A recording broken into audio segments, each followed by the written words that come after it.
A quick heads up, Stanford Seed will be accepting applications for the Stanford Seed Transformation Program. You'll have the opportunity to participate in a cohort of like-minded entrepreneurs from across your region. Please apply at stanfordseed.co/grit. Applications are due by May 1st. Yeah, entrepreneurship is hard. It's your baby and you're so tied to it. And that makes pivoting a bit difficult.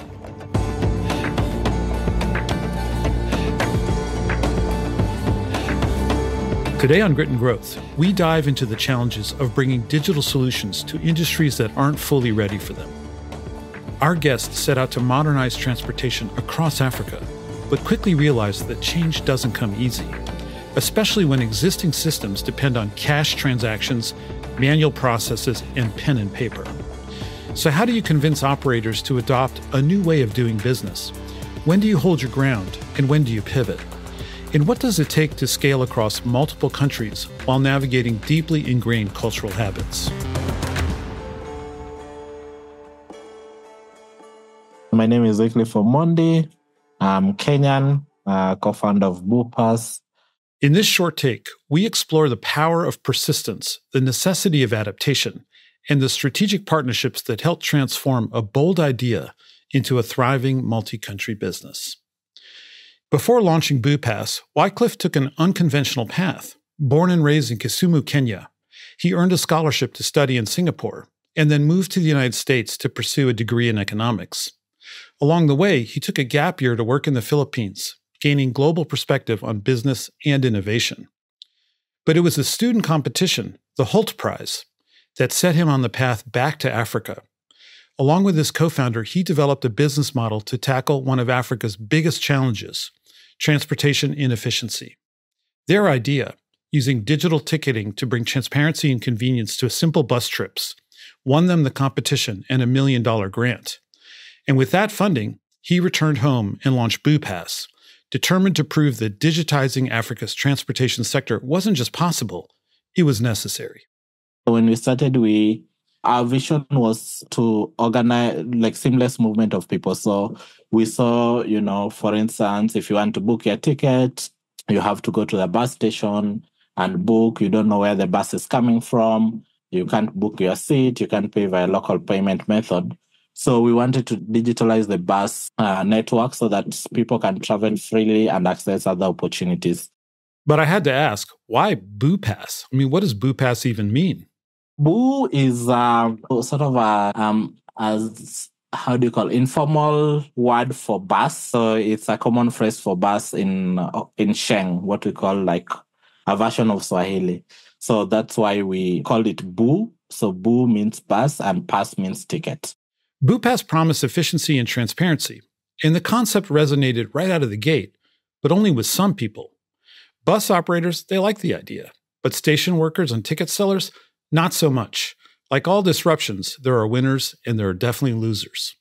Remember that cash leakage is one of the biggest problems we are solving. So the main user is the person that's used to inefficiency, and a typical bus operator loses about $3,000 a day due to fraud. So when you want to cut $3,000 a day, so many people benefit from that. And that was the biggest blocker. So the owners had to be very firm and say, you are working for this bus company. This is the way we are going to work. And, the technology has to be adopted. Those station workers had been gatekeepers for years, getting bus owners on their side and starting to show that digitization could work for everyone. Wycliffe and his co-founder, Sonia Cabra, pushed on. The biggest blocker was not even the bus owners themselves, because for them, they understand the value proposition. The fact that if they sell tickets online, they can get more customers instead of waiting for those customers to come to the station. They can predict demand, because if many people book for weekend, I know how many buses to allocate in Nairobi, which is the CBD, or Mombasa, which is on the coastal side, etc. And then they can also be able to write their analytics. And because most of the bus operators are financed, they have the records to take to the bank to show that this is how I'm performing and this is why you should extend the credit to me. Combined with better demand forecasting, stronger financial records, and more paying customers, bus owners welcome these changes. But I want to make another important point. Cash transaction businesses struggle to document their success to the satisfaction of traditional lenders who demand a pattern of demonstrable positive cash flows in lieu of collateral. If you have a 50% occupancy, you are less likely to make profit or break even. But if you have a 50% occupancy, your unit economics are good. So they are also seeing not only that they're losing customers, but also adoption of technology increases their revenue and increase the way they can expand their businesses. So the value proposition to them was very clear. The model was transferable too. Operators want a full bus, a full train, or a full flight. Passengers want to know exactly how many seats are available in real time, and together it changes everything. Before BooPass, passengers had to travel as much as 30 kilometers just to buy a train ticket. But now, with a few clicks, they can book instantly right from their banking app, M-Pesa, or even a local merchant app.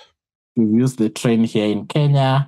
In 2017, we digitalized the whole government train, and now 98% of all the train ticketing pass through our platform. There's still about 2% of people that go to the station.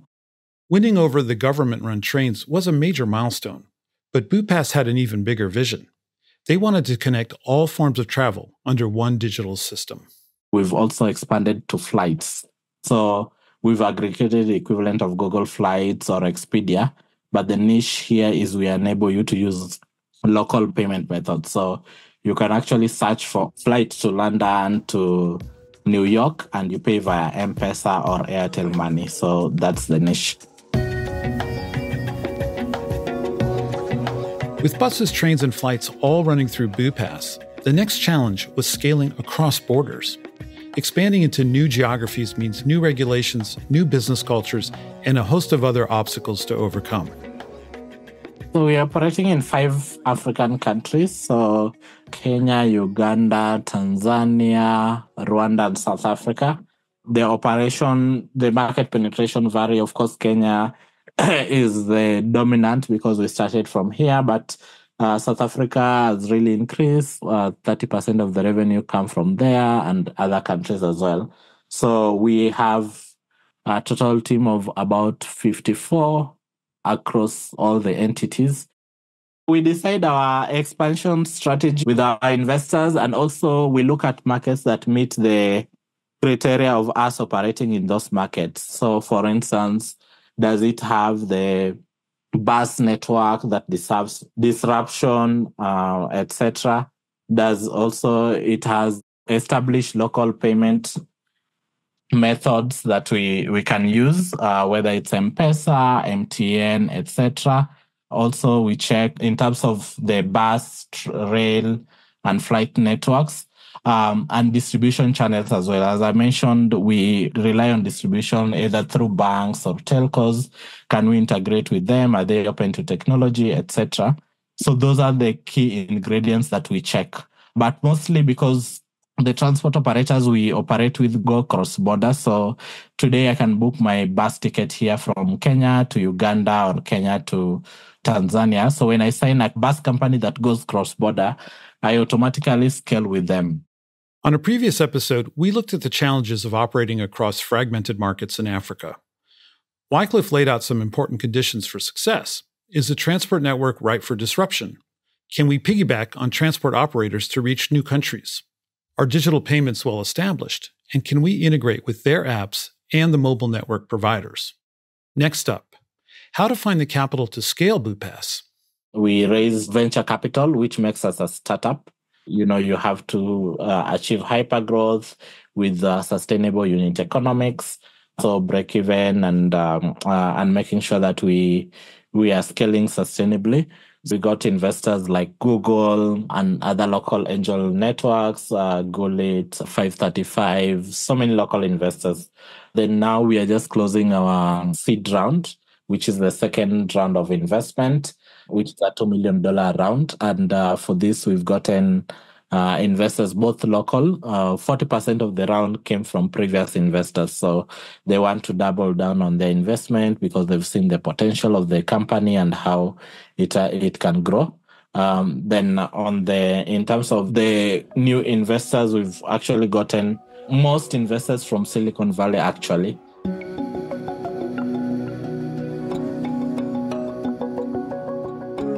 With expansion well underway, Bupass had to decide how to enter new markets.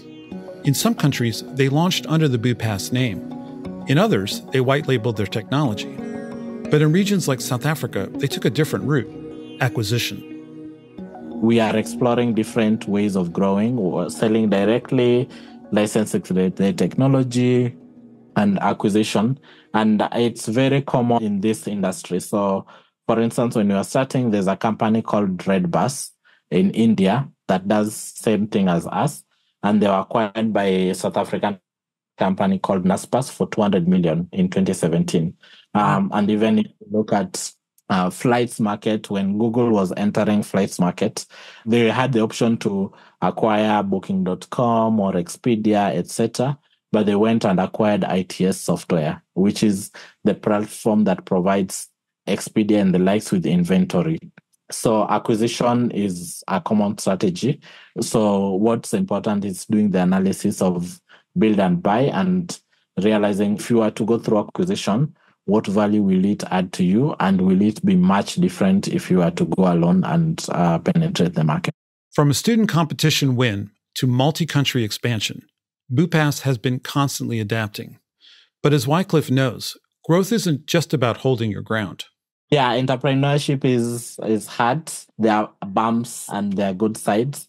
It just gets you to get started and join communities like Stanford Seed Program or Founder Network or whatever support mechanism that's closely available to you, and be open to learning and mentorship. So when you start your business, it's your baby and you don't want anyone to correct your baby and you're so tied to it. And that makes pivoting a bit difficult. So Bupass, we've learned by pivoting. If something doesn't work, we reiterate and go. But also, as the phrase go in Africa, when you go alone, you go this far. But when we go together, we can go much further. So value partnership and collaboration to make your business more successful. For Bupass, the mission remains the same: seamless movement across Africa.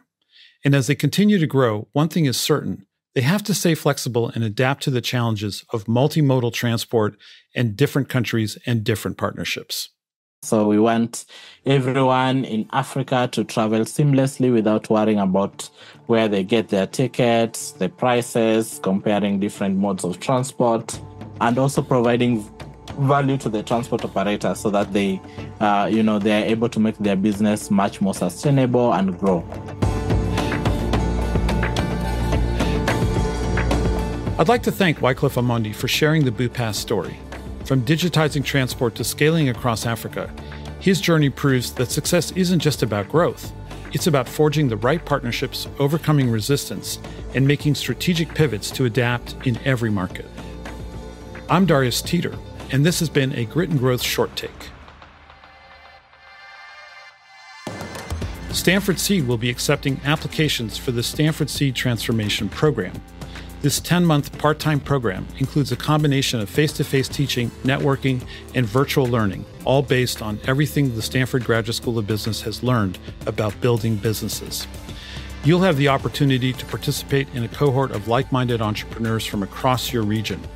Founders and CEOs of companies based in Sub-Saharan Africa, Indonesia, and South Asia, with annual revenue of at least $300,000, are eligible to apply. For those interested, please apply at stanfordseed.co/grit. Applications are due by May 1st. Erica Amawake-Ajay and VN Virgin researched and developed content for this episode. Kendra Gladich is our production coordinator, and our executive producer is Tiffany Steves, with writing and production from Nathan Tower and sound design and mixing by Ben Crannell at Lower Street Media.